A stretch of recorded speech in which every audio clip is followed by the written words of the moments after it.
Juru bicara tim kampanye nasional Jokowi Ma'ruf, Acha San Syadzili, Senin sore mengatakan ada upaya sistematis untuk mendelegitimasi KPU. Acha berharap penyelenggaraan pemilu kali ini dapat dilaksanakan dengan penuh kepercayaan kepada penyelenggara pemilu. Ada indikasi bahwa pihak-pihak tertentu, misalnya kemarin Amin Rais, kemudian FUI, Forum Umat Islam mendemo ke KPU mengatakan bahwa perlu forensik teknologi informasi yang dimiliki oleh KPU. Itu kan sebetulnya adalah upaya yang sengaja untuk menciptakan suasana seakan-akan pemilu ini akan dilakukan kecurangan, KPU tidak netral. Hal-hal semacam ini saya kira harus dihilangkan. Ya, kita percayakan aja. Toh KPU sendiri itu ada yang mengawasi, ada Bawaslu, ada DKPP gitu. Dan juga secara politik diawasi oleh DPR gitu ya. Jadi menurut saya jangan sampai mendelegitimasi KPU sehingga ketika mereka misalnya katakanlah kalah, kemudian mereka mencari kambing hitam, oh tuh penyelenggara pemilunya tidak. Perkumpulan untuk Pemilu dan Demokrasi Perludem menyerukan agar KPU bersikap terbuka dalam sistem IT KPU untuk meningkatkan kepercayaan publik.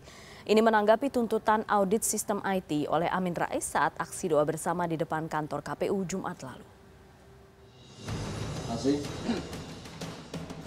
Direktur Perkumpulan untuk Pemilu dan Demokrasi atau Perludem, Titi Anggraini menyatakan keamanan data harus dipertimbangkan dalam merespon permintaan Ketua Dewan Pengarah BPN Prabowo Sandi Amin Rais mengaudit sistem teknologi informasi Komisi Pemilihan Umum. Intervensi dari pihak luar harus dibalas dengan keterbukaan informasi yang meningkatkan kepercayaan publik terhadap KPU. KPU itu adalah institusi penyelenggara pemilu yang mandiri. Jadi dengan kemandiriannya tentu dia bisa membuat kebijakan berkaitan dengan proses penyelenggaraan pemilu. Agar kemandiriannya itu dipercayai integritasnya oleh publik, maka KPU memang harus terbuka. Tetapi keterbukaan KPU pada derajat tertentu juga tidak boleh mengabaikan privasi data ataupun kemudian keamanan hasil pemilu. Di sisi lain, juru kampanye tim kampanye nasional Joko Widodo Ma'ruf Amin Eva Kusuma Sundari seperti dikutip CNN Indonesia.com menilai Amin Rais tak memahami mekanisme penghitungan suara dalam pemilu 2019.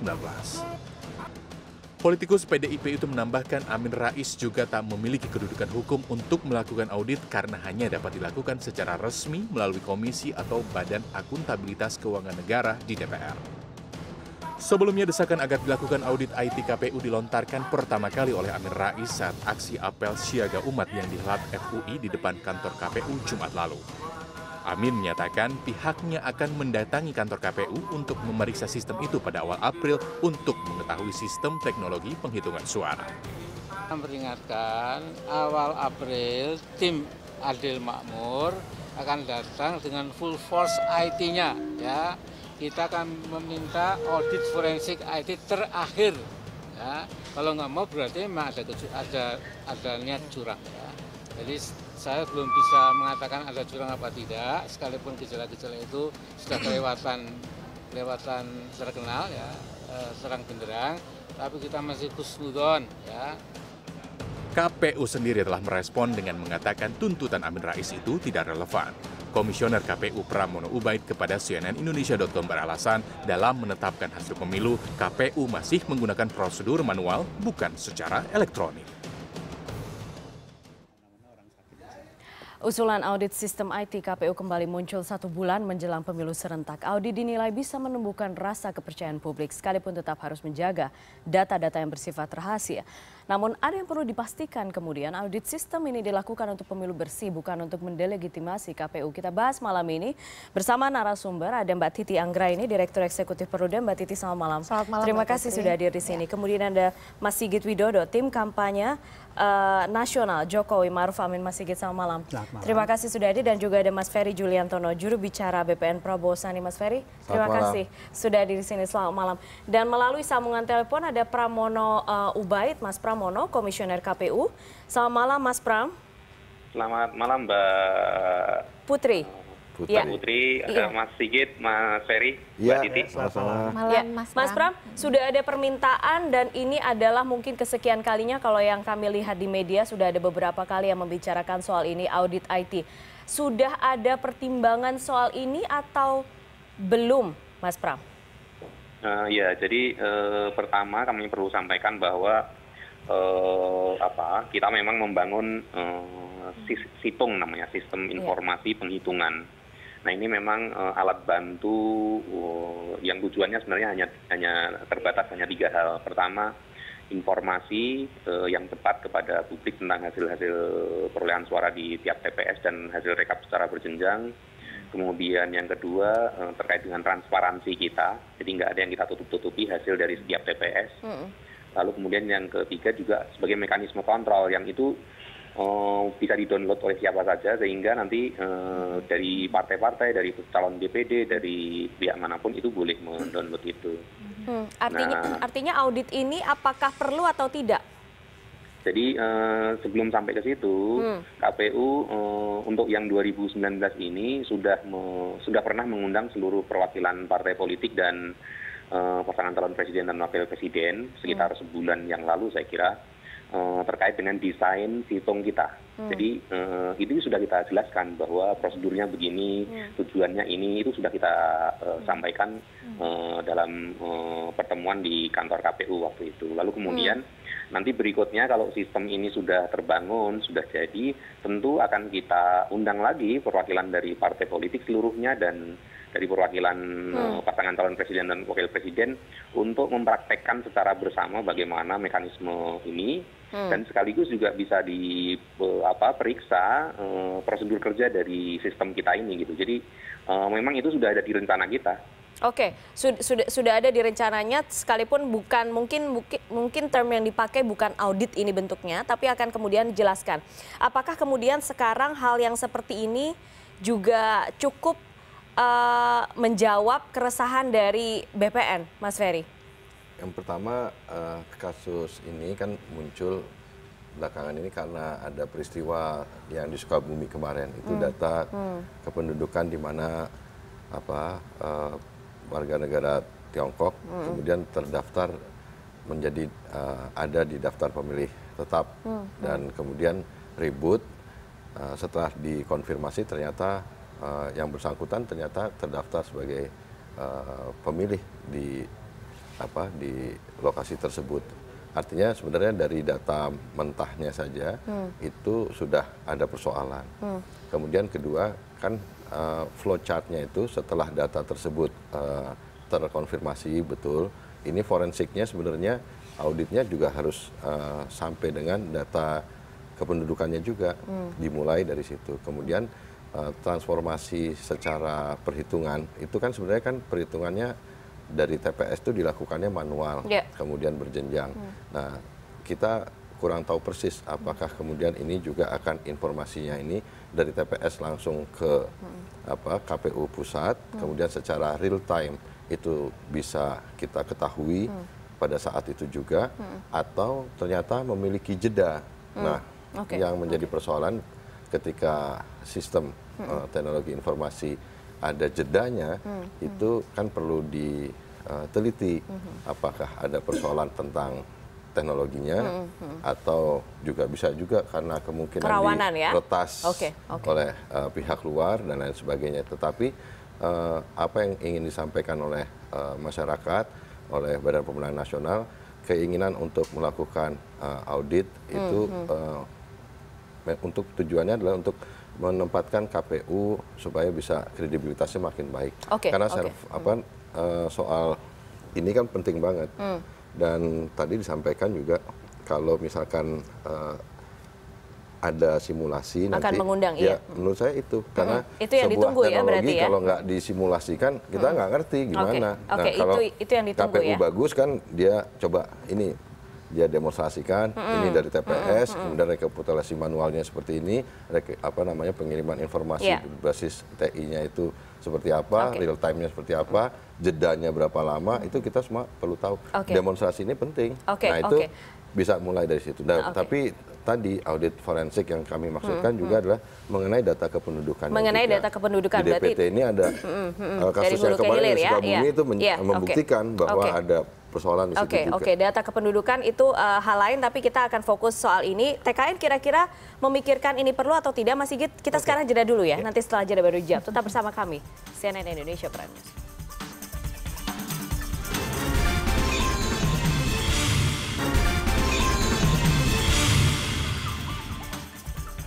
Kekhawatiran soal penggunaan teknologi informasi yang mungkin bisa dikatakan canggih, tapi kemudian seberapa rigid, seberapa solid itu bisa dipastikan untuk perform nanti pada saat 17 April itu, apakah itu juga menjadi concern dari TKN? Oke, mungkin saya mulai dari awal dulu ya. Artinya kemarin itu kan ada permintaan pertama kali mengungkapkan Pak Amin Rais betul. bahwa harus ada audit IT KPU. Iya. Pertanyaan pertama sebetulnya sistem IT mana yang harus diaudit? Sistem IT di KPU itu ada belasan soalnya. Kita lihat untuk dokumen ada JDIH misalnya. Kemudian ada Sidarlik untuk pendaftaran pemilih. Kemudian ada Sidatam. Ada Sipol, ada Silon. Yang mungkin yang dimaksud oleh Pak Amin adalah Situng. Sistem perhitungan. Sistem perhitungan. Nah, problem dengan sistem perhitungan ini adalah sebetulnya dia kan belum dipakai. Dia baru akan dipakai pada saat hari H sampai H+14. Nah, apakah itu harus diaudit? Mungkin iya. Tetapi ada dua hal. Satu, hasil dari perhitungan berdasarkan IT itu tidak bisa digunakan untuk pengesahan hasil pemilu karena harus menggunakan yang manual. Yang kedua adalah sistem IT-nya sendiri itu sistem tertutup. Sehingga secara teoritis sebetulnya dia tidak bisa dijebol, tidak bisa dihack, kecuali dihack oleh secara fisik orangnya harus masuk ke KPUD. Jadi saya gambarkan kayak gini, sistem pemilihan si Situng ini nanti modelnya adalah ada formulir C1. Formulir C1 ini kemudian di-scan di kecamatan. Nah kemudian hasil scan ditambah dengan hasil hasil pemilihannya itu dimasukkan di KPUD. Nah, untuk memasukkan ke KPUD itu nggak semua orang bisa. Itu ada tahapan-tahapan, ada username, password, kemudian ada selain user itu nanti ada verifikator, ada supervisor. Jadi ribet lah. Memang ribet. Tapi kalau misalnya zaman sekarang apa sih yang tidak mungkin dihack? Maksudnya Pentagon aja juga sistemnya pernah itu, terjadi gitu. Sistemnya tidak terhubung ke jaringan publik. Jaringan publik, oke. Jadi tidak mungkin dihack dari jaringan publik. Kalau mau dihack itu harus secara fisik datang ke KPU atau KPUD. Karena itu betul-betul terpisah. Jadi kita kayak di kolam ikan yang kolam ikan yang betul-betul tidak terhubung ke sungai manapun, orang dari sungai nggak bisa masuk ke situ. Jadi tidak ada kekhawatiran dari? Tidak ada kekhawatiran, tapi kalau misalnya itu ditakutkan menjadi menjadi kecurangan lah katakanlah gitu. Bukan. Sebenarnya harusnya semua partai mendukung untuk KPU simulasi supaya kita bisa lihat. Simulasi ini juga penting. Memang sudah direncanakan teknologi. Ya. Kalau kita nggak beli barang yang sifatnya teknologi terus kemudian kita nggak coba, kan perlu lah. Simulasi perlu ya, simulasi perlu dan semuanya. Tetapi kekhawatiran itu menurut saya tidak ada dasarnya. Oke. Baik. Mbak Titi, kalau menurut Anda kan mengatakan, Perludem mengatakan audit itu perlu untuk meningkatkan kepercayaan. Soal trust ini berarti kan sekarang permasalahannya. Jadi penggunaan sistem teknologi informasi oleh KPU itu sudah semakin intensif sejak 2014. Hampir semua sistem IT yang digunakan oleh KPU sudah dilakukan sejak 2014. Mulai dari Sidali, Silok, Silon, Sipol, dan Situng gitu ya. Situng itu untuk sebenarnya adalah layanan tambahan yang diberikan oleh KPU sehingga masyarakat bisa ikut mengawal suara yang mereka belikan di TPS. Jadi bagaimana itu bisa dengan mudah diakses ya pada saat nanti hari H. Jadi Indonesia itu pada tahun 2014 merupakan negara yang memiliki hasil TPS langsung terdokumentasi secara online terbesar di dunia. Jadi saya itu bisa mengecek tadi ketika saya datang ke TPS hasilnya segini. Betul tidak yang dikirimkan oleh penyelenggara di lapangan ke server nasional KPU hasilnya sama. Karena dengan begitu kemudian kalau ada perbedaan, makanya waktu itu di 2014 kami menemukan beberapa perbedaan karena ternyata ada salah penjumlahan akibat faktor kelelahan dan lain sebagainya. Nah, yang jadi, manualnya ya?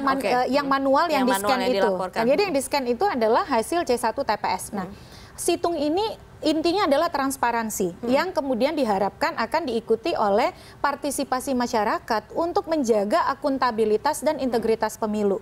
Tetapi apakah pernah situng dihack? Pernah. Ketika Pilkada 2018, di mana KPU sampai harus men-shutdown sistemnya beberapa hari sehingga data itu tidak berubah. Nah, tujuan untuk audit, jadi sebenarnya sebelum melompat ke audit, ada beberapa prasyarat penggunaan teknologi. Pertama, teknologi itu harus dipilih karena berdasarkan studi kelayakan. Dan saya yakin soal situng ini praktik positif yang harusnya dilanjutkan. Menurut kami situng sangat perlu karena tujuannya tadi adalah transparansi. Dan ini layanan tambahan. Ini bukan instrumen utama, tetapi publik memerlukannya agar integritas pemilu lebih bisa dipercaya oleh masyarakat. Nah, yang kedua adalah harusnya ada uji coba yang melibatkan secara inklusif pemangku kepentingan. Bukan hanya peserta pemilu, tetapi juga masyarakat sipil, media, sehingga masyarakat itu memahami ini teknologi apa sih, bagaimana cara bekerjanya.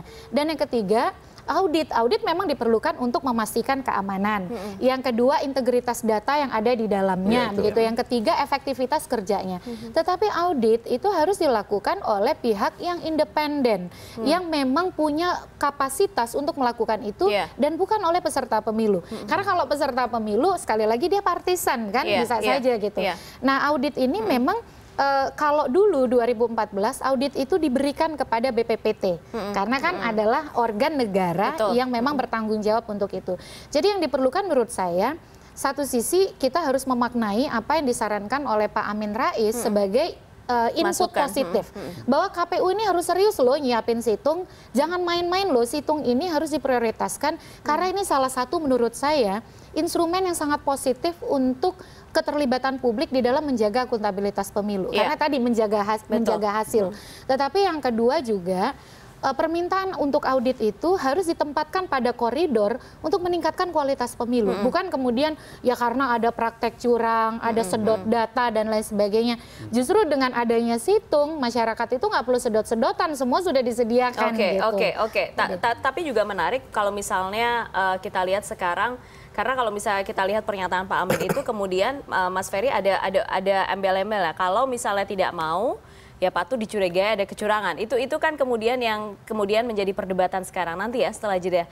Tetap bersama kami di CNN Indonesia Prime News.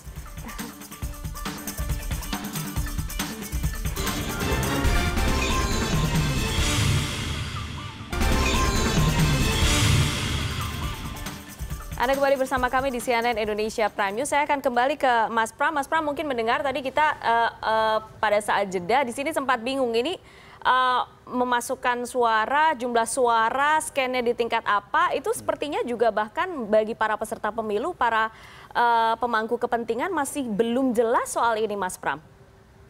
Iya, sebenarnya sih bukan nggak jelas, tapi memang mungkin informasinya yang belum banyak dipahami oleh publik gitu ya, karena selama ini kita sudah cukup memberi penjelasan kepada perwakilan dari peserta pemilu, lalu kita lakukan begitu ya. Nah, mungkin diseminasi informasi dari perwakilan yang menghadiri pertemuan itu mungkin yang mungkin ada kendala begitu. Tetapi ini memang praktek yang sudah kita lakukan sejak 2014 yang lalu. Jadi hasil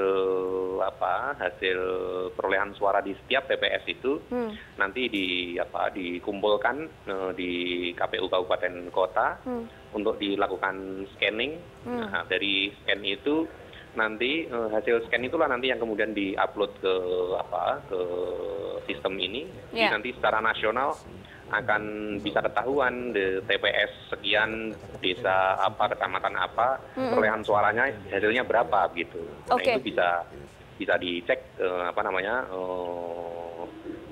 dari seluruh Indonesia dan bahkan bisa di-download gitu. Jadi memang tidak perlu alat-alat yang canggih untuk menyedot data dari KPU karena memang ini aksesibel, bisa diakses dan bisa di-download oleh publik gitu. Bagaimana kemudian untuk mencegah hal yang tadi disampaikan Mbak Titi dari Perludem 2018 sempat terjadi sempat diretas, ada serangan. Nah, jadi 2018 kemarin memang jadi hack itu bukan mengubah perolehan yang ada di situng kita, tetapi membuat sistem kita itu nggak bisa diakses orang. Hanya itu saja begitu. Jadi di tengah kita berproses untuk mengupload dari seluruh kabupaten kota, nah itu sistem kita dibikin sibuk, kira-kira begitulah. Jadi kira-kira kalau ada jalan di depan rumah Mbak Putri 3 meter gitu ya, jalan lebarnya, nah itu dipenuhi dengan mobil gitu. Iya, tapi nah, pasti stuck gitu. Tapi Jadi bagaimanapun sekecil apapun yang kemudian terjadi di hari H dengan situng ini, pasti kemudian akan menimbulkan prasangka-prasangka kepada KPU. Jadi juga harus bisa memastikan itu tidak terjadi kan? Yang perlu ditegaskan bahwa sekali lagi situng ini tadi hanya alat bantu untuk informasi gitu ya. Jadi kalaupun memang ini ada kendala, ya kita kembali lagi ke proses manual yang memang itu hasil resmi pilkada maupun pemilu melalui prosedur itu dari rekapitulasi yang dilakukan secara manual. Mungkin ini ada pertanyaan dari Mas Ferry mungkin. Ya, sekarang kan zaman udah unicorn nih. Menurut saya harusnya misalkan waktu tahun 2014, seingat saya itu waktu di Hotel Borobudur, kalau kita mau lihat tabulasi suara tuh yang muncul tuh kan akhirnya lambat banget. Arus data yang dari waktu itu dari kecamatan, dari kabupaten yang masuk ke server utama yang di KPU, sehingga kemudian orang malas melihatnya karena pergerakannya lama banget. Padahal sebenarnya kalau teknologi informasi itu kan justru sebenarnya real time, langsung bisa. Kalaupun ada jedanya sangat pendek gitu. Nah, itu yang menurut saya sekarang kita ingin tahu pentingnya simulasi ini adalah bagaimana flowchart dari TPS ini kemudian bisa sampai ke server utama yang dimiliki KPU gitu. Ini kan sistem ini kan aplikasi juga. Jadi kalau kadang-kadang susahnya masalahnya ada di servernya juga. Kadang-kadang server harus di-refresh juga dan lain sebagainya. Nah, pengalaman itu menurut saya jadi catatan buat kita semua sebenarnya. Saya setuju Mbak Titi bahwa bukan hanya dari partai peserta pemilu, tetapi juga dari masyarakat bisa lihat simulasinya sejauh mana sebenarnya. Dan kalau kecurigaan, sebenarnya bukan curiga lah Mas Pram, tapi misalkan waktu itu KPU mendapatkan bantuan hibah misalkan dari perusahaan swasta, kan kita juga minta supaya itu dikembalikan untuk mencegah kemungkinan pihak lain itu terlibat dalam sistem yang ada di KPU. Dan KPU waktu itu kita juga berterima kasih mengembalikan. Nggak tahu yang dikembalikan yang mana, tapi maksud saya niat untuk mengembalikan itu adalah untuk memulihkan itu. Jadi menurut saya sih sebenarnya sekarang sistem teknologi udah makin canggih dan kita aja dari kita bertiga nih kita pengen tahu sebenarnya flowchartnya dari TPS itu nanti dimulai dari kecamatan atau dari kabupaten terus kemudian baru masuk ke KPU atau yang lain seperti apa, itu perlu menurut saya Mas Pram untuk secara resmi KPU menggelar demonstrasi penggunaan sistem IT di KPU itu, simulasi, dan forensiknya menurut saya juga menjadi penting juga. Karena data mentahnya itu kan soal validasi data, soal validitas data dan lain sebagainya itu juga penting. Mas Sigit. Jadi Mas Pram nggak usah ini, KPU juga harusnya terima kasih aja, fine, terus kemudian ini gitu terbuka aja. Mas Sigit. Oke, kalau dari ada pertanyaan mungkin? Sebetulnya mungkin saya mau menanggapi Mas Ferry juga ya. Artinya apa yang kalau kita bicara undang-undang pemilu, situng ini kan sebenarnya tidak bisa digunakan sebagai perhitungan resmi. Dia hanya pembanding tadi yang disampaikan oleh Mbak Titi. Jadi ketika kita bicara dia mau cepat ataupun lambat, sebetulnya memang itu tidak bisa jadi patokan. Kita tetap menggunakan yang manual, kecuali kalau nanti kita ubah lagi undang-undangnya. Ya, tapi kan sekarang KPU kita semua mau menggunakan sistem perhitungan melalui sistem teknologi informasi. Jadi saya aja nggak usah KPU, sekarang udah bisa punya aplikasi perhitungan real time untuk perhitungan suara dengan menggunakan beda kan? Bedanya saya dengan KPU kan jauh. Nah, anggaran yang dialokasikan KPU untuk menyediakan sistem teknologi informasi untuk sistem perhitungan ini kan juga besar. Coba sekarang kita tanya Mas Ram. Saya sebetulnya ingin menekankan gini Mbak. Apa artinya masyarakat harus harus memahami bahwa yang digunakan untuk perhitungan resmi adalah perhitungan manual. Jangan nanti kita cuma karena misalnya ada masalah dengan IT KPU, kemudian jadi trust terhadap KPU-nya jadi turun. Gitu. Oke. Mungkin itu juga yang kemudian juga menjadi PR KPU. Dari yang pertama sekali soal simulasi nih Mas Pram. Soal simulasi ini kapan rencananya akan dilakukan? Karena sepertinya sudah ada permintaan yang semuanya bertanya-tanya soal sistem ini. Iya, rencananya bulan Maret ini nanti akan kita undang partai-partai sekaligus perwakilan dari tim tim sukses masing-masing pasangan calon presiden dan wakil presiden untuk melihat bagaimana cara kerja dari situng kita gitu ya. Tapi saya ingin sedikit menjelaskan. Pertama, Mas Ferry, untuk 2014 yang lalu rekap nasional baik pileg maupun pilpres itu sudah di kantor KPU, tidak lagi di hotel tadi yang disebut ya.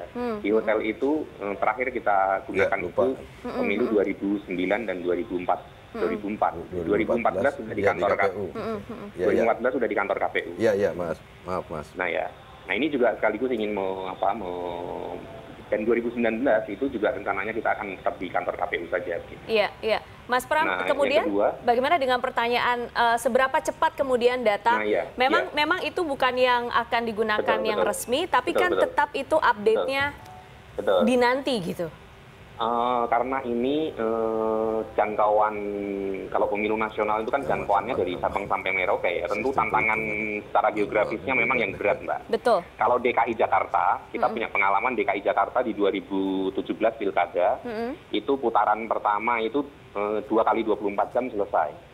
Tapi putaran kedua itu tinggal 1 kali 24 jam seluruh T1 dari seluruh TPS bisa terupload di situng KPU. Nah, tapi kalau untuk nasional memang agak berat ya, bisa dalam waktu sangat cepat begitu karena memang jangkauan secara geografisnya memang berat. Nah, kita memang sudah punya rencana hari pertama 1 kali 24 jam itu targetnya sekitar 20% kalau nggak salah di rencana kita. Lalu kemudian hari kedua naik sekian persen. Nah itu seiring dengan waktu itu bisa mendapatkan data yang dari daerah-daerah yang terpencil begitu. Oke, Mbak Titi, kalau misalnya soal progres ini, progres kemudian soal PR-nya kan banyak ya, waktunya semakin sedikit, tinggal sebulan lagi, simulasi, kemudian sosialisasi juga seperti yang kurang dilakukan teman-teman KPU. Kami sendiri pernah diundang oleh KPU satu kali untuk meminta masukan soal situng. Jadi soal konsep situngnya itu sendiri kita pernah diundang gitu. Jadi tetapi ke depan juga KPU menurut saya harus lebih inklusif lagi. Karena pemangku kepentingan pemilu itu bukan hanya peserta pemilu. Apa-apa kok kesannya selalu ditanyakannya pada peserta pemilu, padahal ada elemen masyarakat sipil yang juga harus dilibatkan. Jadi itu catatan bagi KPU. Yang kedua, standar pemilu bebas dan adil itu salah satunya adalah hasil pemilu yang cepat. Nah, sebenarnya situng ini adalah inovasi KPU untuk menjembatani proses manual yang memang makan waktu cukup lama. Memang di negara kita sudah ada quick count. Quick count itu juga membantu menetralisir gitu. Tetapi di pengalaman 2014 kan ada beragam hasil quick count. Tetapi karena KPU mampu menyajikan situng dalam waktu yang relatif seminggu waktu itu, lalu ada inisiatif masyarakat sipil namanya Kawal Pemilu. Mereka menginput hasil yang diupload oleh KPU dan disparitasnya itu sangat kecil dengan hasil manual yang ditetapkan. Ketika hasil Kawal Pemilu yang dilakukan oleh masyarakat sipil dibuka kepada publik, itu menetralisir situasi saat itu.